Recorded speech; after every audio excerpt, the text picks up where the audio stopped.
नहीं चाहता है, चाहे वो हिंदू हो या मुस्लिम हो, हर इंसान आपस में मिलजुल कर रहना चाहता है। हर क्रिया की प्रतिक्रिया भी होती है। तो यहाँ पर लोगों का सिर्फ यही कहना है कि प्यार मोहब्बत से रहेंगे और यही संदेश आगे तक फॉलो करेंगे, तभी जाके यहाँ शांति बनी रहेगी। जब तक प्यार मोहब्बत नहीं फैलाएंगे मुल्क तरक्की कर ही नहीं सकता। हमारे स्कूल हम बच्चों को यही शिक्षा देते हैं कि बच्चों जब तक प्यार मोहब्बत नहीं होगी तब तक हमारा मुल्क आगे नहीं बढ़ेगा। जहाँ जो भी मुल्क आगे बढ़ा है, देख लीजिए, प्यार मोहब्बत से ही आगे बढ़ा है, एकता से ही आगे बढ़ा है। नफरत और मजहब के नाम से, भेदभाव से वो मुल्क कभी आगे बढ़ ही नहीं सकता। उससे मुल्क तबाह और बर्बाद होगा। आखिर में यही सोचना पड़ेगा। और वो लोग, कुछ लोग आएंगे, आकर इस बात की सोचेंगे, क्यों यानी कि ठोकर खा के होश आने से बेहतर है खुद ही अकल में आ जाए। होना तो वही है। जब तक इंसाफ कायम नहीं होगा मुल्क तरक्की कर ही नहीं सकता। तो मुल्क को बांट कर, मुल्क को नुकसान पहुंचाकर फिर इसके बारे में फैसला लेकर क्या फ़ायदा। तो इसलिए मैं हुकूमत को इस संदेश देता हूं कि हमारे ख़ासकर मोदी जी को इस पर गौर करे और अपनी सियासत को जो है एक मुनज़्ज़म, एक ऑर्गेनाइज अपना गवर्नमेंट बनाए। बोला कि ये गलत हो रहा है, लेकिन उनके बोलते ही प्रदेश का प्रधानमंत्री इस कड़े शब्दों में निंदा कर रहा है। और वो निंदा कहाँ चला गया कि 4 घंटे के बाद फिर से झारखंड के अंदर में लोगों को मारा गया। 3 घंटे के बाद आपने देखा होगा कि एक महिलाओं के साथ बदतमीज़ी की गई और बदतमीज़ी का उसको जान से मार दिया गया, बाल नोच नोच से उसको मारा गया और भीड़ की तादाद हज़ारों की थी। तो वो भीड़ कौन सी है? वो पागल भीड़ जो कैसे पैदा हो गई? वो उस पर डर नहीं है, ना उस पर सरकार की डर है, ना उस पर लॉ एंड ऑर्डर का डर है, ना उस पर डर किसी कौम का है, ना उस पर डर कानून का है। तो वो पैदा कौन कर रहा है? अभी तक जब से ये जिस तरीके से 2-3 सालों में लगातार बढ़ा है, किसी पे भी पुख्ता तरीके से कार्रवाई नहीं हुई। अगर एक पे कार्रवाई होती तो क्या होता, उसका असर पड़ता, वो लोग डरते। तो ये मुझे ऐसा लगता है एज ए स्टूडेंट कि ये सरकार जो है वो उनको संरक्षण दे रही है। आखिर बिना संरक्षण के तो ये कर नहीं सकते, बिना एम्पावरमेंट के कर नहीं सकते। गौ हत्या की बात करते हैं, तो गौ हत्या कौन नहीं करता? मैं चैलेंज करता हूँ, नागालैंड में गाय के गोश्त नहीं खाते क्या? वो क्या मुसलमान है? साउथ के अंदर में जाइएगा, वहाँ पे मंदिरों में नहीं करता क्या वो मुसलमान है? ये ड्रामा है। हिंदुस्तान आज के डेट में मॉब लिंचिंग के मामले में सबसे आगे पहुँच गया है और दुनिया ऐसे कंडेम कर रहा है। शताब्दी में हम 21वीं शताब्दी में हिंदुस्तान को जहाँ न्यूक्लियर डील की बात करनी चाहिए थी, जहाँ जीएसटी आप लेकर चले आ रहे हैं, वहाँ पे हम लोग खड़े हैं। नौजवान खड़ा है पढ़ाई की जगह पे प्रोटेस्ट करने में, हिंदुस्तान के हर कोने में, चाहे वो बूढ़ी माँ हो, चाहे वो बूढ़ा बाप हो, चाहे वो औरत हो, चाहे मर्द हो, लड़का हो, लड़की हो, सब खड़े हैं प्रोटेस्ट में, हर तबका। ये हिंदू मुस्लिम की लड़ाई नहीं है, ये एक सोच की लड़ाई है। वो सोच ये है नफरत फैलाने वाले। कल का इंसिडेंट बताता हूँ। मैं स्टूडेंट हूँ, मेरे पास कल रात 11 बजे कॉल आया मेरठ यूनिवर्सिटी से।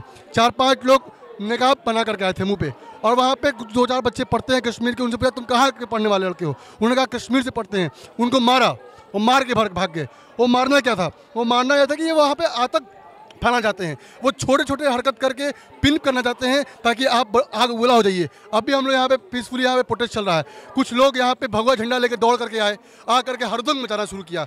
हम सब ने अपना को कंट्रोल किया, क्योंकि हम सब इस देश के अंदर में गांधी और अखलाक के मानने वाले हैं। हम सब जाकिर हुसैन को मानने वाले हैं, मौलाना आज़ाद को मानने वाले हैं, हम उसके नेहरू के मानने वाले लोग हैं। हम वो अंग्रेज़ों के गुलाम के मानने वाले नहीं है, गॉडसे सावरकर के मानने वाले नहीं है। ये वो लोग हैं जो 52 साल तक तिरंगा नहीं फैला रहे थे, आज तिरंगा लेके डबली पे आज चलते हैं कि मैं तिरंगा मेरा है, तिरंगा मेरा है।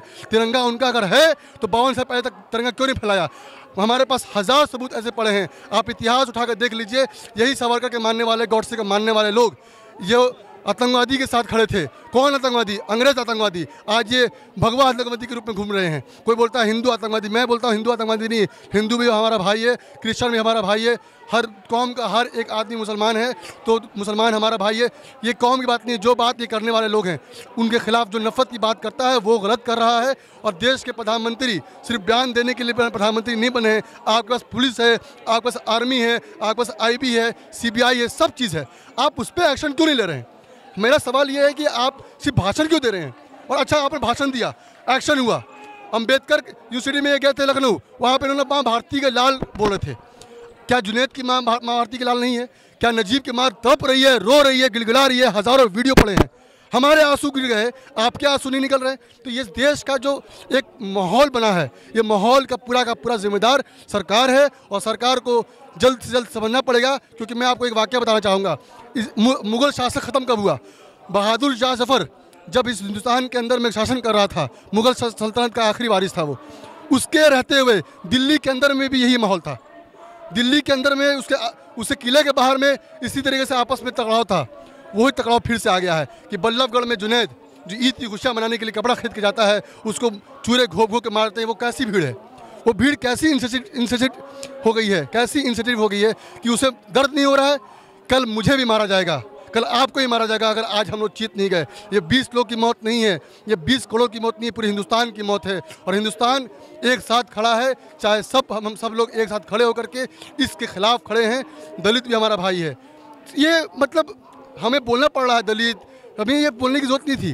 क्या आज़ादी की लड़ाई के वक्त कभी पूछा गया था क्या कि आप दलित हो, क्या आप मुसलमान हो? कभी नहीं पूछा गया था। आप डॉक्टर के पास जाते हो तो क्या पूछते हो कि आप कौन कास्ट से हो? क्या आपकी माँ अगर बीमार पड़ती है, अगर आपको खून की जरूरत पड़ती है, तो क्या आप पूछते हो कि ये खून हिंदू का था क्या मुसलमान का था? तो इस देश को बांटने की पूरी कोशिश कर रही है, लेकिन इस मुल्क के अंदर में हम जैसे लोग खड़े हैं और हम लोग खड़े होकर के अपने खून की लड़ाई लड़ करके जिस तरीके से आज़ादी लड़ी थी उस तरीके से इसको फिर से लड़ेंगे। और ये जो RSS टाइप के लोग खड़े होकर के हिंदूवादी और फलाना ढमकाना कर रहे हैं, असल में ये हिंदू नहीं है। हिंदू को पढ़ना पड़ेगा, ये पढ़ कर क्या है हिंदुज़म है क्या, ये पढ़ते नहीं हैं। ये सिर्फ पागल की तरह पागल, भीड़ की तरह पागल हो रहे हैं। तो हमें समाज के अंदर में एकता और अखंडता को लाने के लिए, एक गंगा जमुना तहवीज़ को लाने के लिए इकट्ठा होना पड़ेगा। और मैं as a student, as a Hindustani फ़ख्र से बोलता हूँ कि हिंदुस्तानी हम सब लोगों को इकट्ठा होकर के इस सरकार के खिलाफ बोलना पड़ेगा। बहुत बहुत शुक्रिया। लोगों में काफ़ी आक्रोश है और आक्रोश के साथ साथ संदेश भी है जो कि मोदी सरकार तक पहुंचना बहुत ज़रूरी है। आज के लिए फ़िलहाल देखते रहिए न्यूज़ चैनल।